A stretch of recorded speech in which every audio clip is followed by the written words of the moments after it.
Agora são 9h32. No comecinho do jornal hoje eu destaquei aqui, Zé Paulo, Thaís, Rafael e ouvintes, a questão dos partidos que estão aí estudando punição para os deputados que votaram contra a indicação na reforma da Previdência, indicação partidária. O PSB e o PDT decidiram votar contra a reforma da Previdência. E alguns parlamentares desses partidos votaram a favor da reforma da Previdência.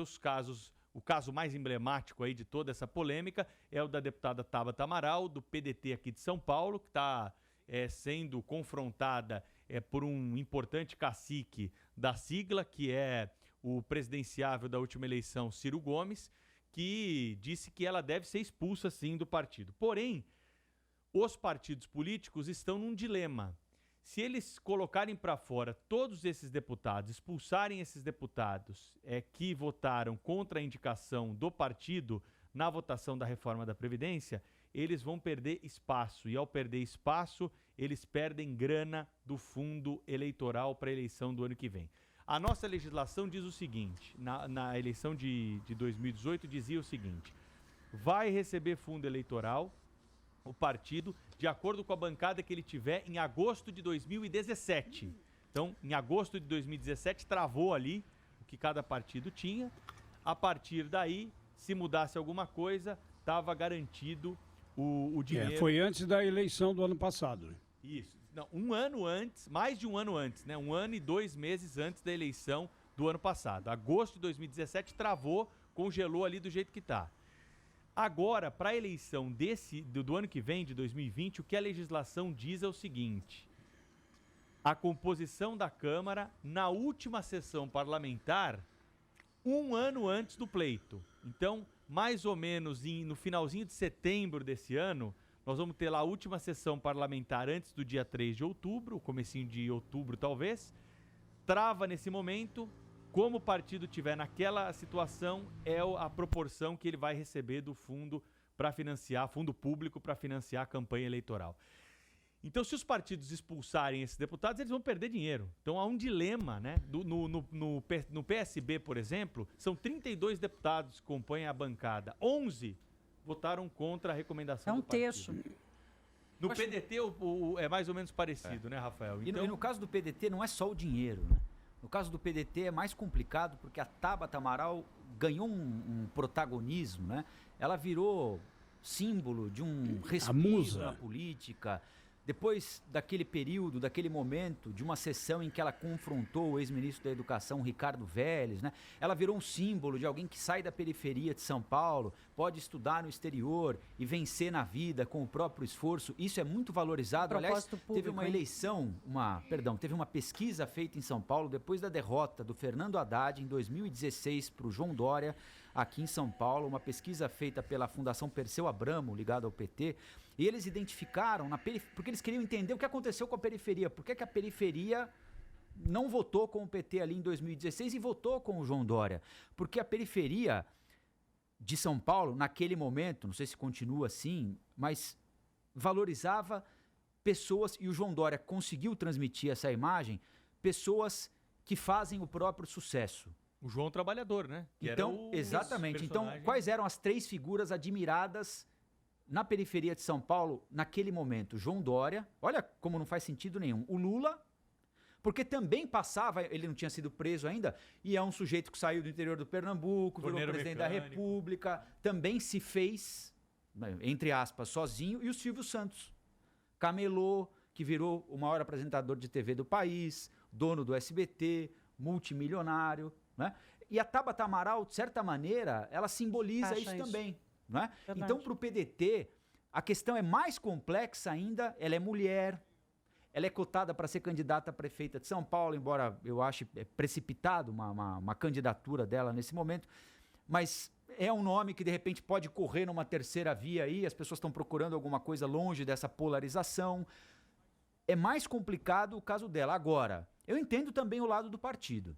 Afinal de contas, a Tabata Amaral, vou pegar o caso dela aqui porque, como eu disse, é o mais simbólico. Ela se filiou ao PDT sabendo o que prega o PDT, correto? Ela se filiou ao PDT sabendo que o PDT teria um candidato à presidência da República chamado Ciro Gomes, que vamos admitir, reconhecer, falava contra a reforma da Previdência proposta pelo presidente Temer, que de certa forma foi mais ou menos a proposta aprovada agora, desde que começou a andar pelo país propondo a candidatura dele à presidência da República. Então o jogo ali era claro, né? Você pode concordar ou discordar, o jogo era claro. Aí ela se filia ao PDT, ela sai candidata pelo PDT, ela é eleita pelo PDT, o PDT faz uma reunião dizendo vamos fechar questão sobre a Previdência, ela vota pelo fechamento de questão, que é o seguinte, todo mundo vota igual, fechamento de questão é isso, que é um instrumento partidário legal, correto, válido. E aí na hora da votação ela disse que vai votar contra o que o partido recomendou, quer dizer, ela só quer ficar com a parte boa de tudo? Aí também a gente tem de entender o lado do partido. Né? Eu não entendo, porque eu acho que os partidos hoje têm menos representatividade do que as pessoas, né? Ninguém sabe qual é o ideal hoje do PMDB, acho que nem o PMDB sabe, nem o PDT. Então, mas no caso do PDT sabe. O PDT, sobre a reforma da Previdência, eu não estou aqui justificando a posição do partido, mas o PDT, desde o princípio, foi claro que era contra. Rafael, esses movimentos que surgiram aí... paralelos aos partidos políticos, hoje tem muito mais representatividade do que os partidos. Esse Renova Brasil, então, mas esse é um problema. Mas esse é um problema, porque esse movimento, ele existe na nuvem. É o caminho para você tirar a obrigatoriedade do sujeito. Isso, eu ia falar isso. Mas aí você pode se filiar a um movimento que esteja representado num partido que tenha mais a ver com as suas convicções, não é? O Kim Kataguiri não foi se filiar ao PDT, né? Ele se filiou ao Democratas, que tem lá alguma semelhança com o MBL. O Mamãe Falei, deputado estadual, não foi se filiar ao PDT. Né? Está tendo problemas seríssimos no DEM, tanto que deve sair do DEM aí. Então, mas esse é um momento de fricção, não é? Existem esses movimentos na nuvem, mas na vida prática... Mas o mais importante é a ligação que as pessoas têm com o seu representante. E elas estão mais ligadas a esses movimentos e a esses deputados do que a partidos políticos. Se você fizer uma pesquisa, a desmoralização dos partidos políticos é algo uniforme no país, né? E o TSE, aqui para falar da legislação, o TSE já disse, o mandato é do parlamentar. Então, se a Tabata Amaral e os outros deputados forem expulsos, eles perdem o partido, mas não perdem o mandato. Mas aí na majoritária, não é isso, Pedro? No Senado. A decisão foi sobre o Senado, que é voto majoritário, não proporcional. Para parlamentar também vale. Para parlamentar também vale. Não, aí é do partido. Não. O mandato é do deputado. Ele pode ficar sem. Do senador. Essa foi a decisão que chegou ao TSE. Não, do deputado também. A gente vai recordar aqui o nome de algum deputado aí recente. É que tem um senador hoje que está sem partido. Aconteceu com a Marta isso, né? Com a Marta Suplicy, então. A decisão foi essa. No Senado é majoritário o voto, não é proporcional. Não, mas eu só queria fazer uma outra ponderação aqui. O Pedro lembrou algo importante. Os partidos não têm mais a confiança da população e etc e tal. Além das questões de corrupção, você precisa identificar num partido o que ele pensa.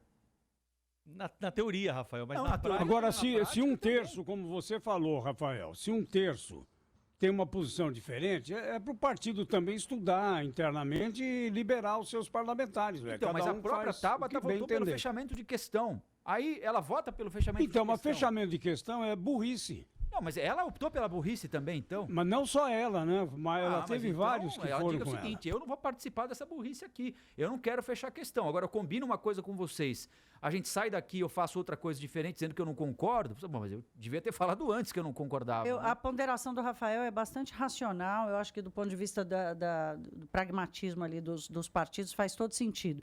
O pano de fundo, e eu concordo aí com o Pedro nessa parte, é que há um movimento aí que caminha junto com essa coisa da renovação na prática, que acabou acontecendo via partidos políticos, de uma mudança radical na visão e na propagação desses partidos que né, dá mais do que chuchu na serra. Então, talvez seja um movimento antecedente, indicador antecedente de uma renovação que vai acontecer no sistema político e que a gente vem cobrando aqui, que é a reforma política. Essa rebeldia antecipa com mais força e reforça essa mudança da reforma política que a gente tanto discute. Talvez seja um movimento mais forte que tenha acontecido nesses últimos anos de provocação da reforma política. Agora, o Rafael, falando aqui da questão racional, de que ela optou pelo partido, ela está dentro do partido, a regra do jogo é a regra do partido. Então, talvez ela tivesse que tomar a iniciativa de, em vez de esperar uma punição do PDT, ela pedir para se desfiliar, para ela dizer, olha, eu fui contra o que o partido determinou, não posso mais ficar sob o guarda-chuva do partido. Agora, ela tomar justo, essa iniciativa. Teve uma lembrança muito boa feita, foi pelo jornal O Globo, pela Folha, agora não vou me lembrar, do Ciro Gomes desafiando o PPS, na época, quando ele era ministro Tá na Folha? O Ciro, a Tabata de hoje, foi o Ciro de ontem. Exatamente. O Ciro de ontem. O Ciro, que agora quer a saída da Tabata, porque ela descumpriu uma regra do partido, em 2003 descumpriu a orientação do PPS na época, para deixar o Ministério da Integração Nacional. O Roberto Freire, que era o presidente do partido, disse, olha, eu cheguei lá no Conselho Político, estava o Paulo Maluf, o Ciro Nogueira, eu falei, não é minha barca essa aqui. E aí o Ciro falou, não, o partido tinha 3 deputados, quando eu entrei, passou para 23, não vou sair.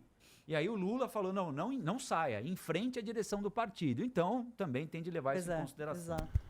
Então, são as conjecturas políticas que determinam. Por isso eu acho que é burrice o partido fechar a questão. Se ele sabe que está dividido, o PSB já sabe isso há quanto tempo? Então, mas aí não é partido, né? Aí eu não sei, mas fechar a questão é uma coisa draconiana, né? Você vê, esses movimentos que eu citei aqui, Rafael, eles não fecham questão para nada. Cada um tem a sua convicção, um vota de um jeito. Mas então, a democracia pressupõe posições diferentes, né? Alguém do Novo votasse contra a reforma da Previdência. Valeria o mesmo raciocínio, aqui. Será? Claro, tem que valer para um, tem que valer para o outro também. Não é porque votou contra ou votou a favor. Aqui é o conceito de você votar junto com o partido ou não. É.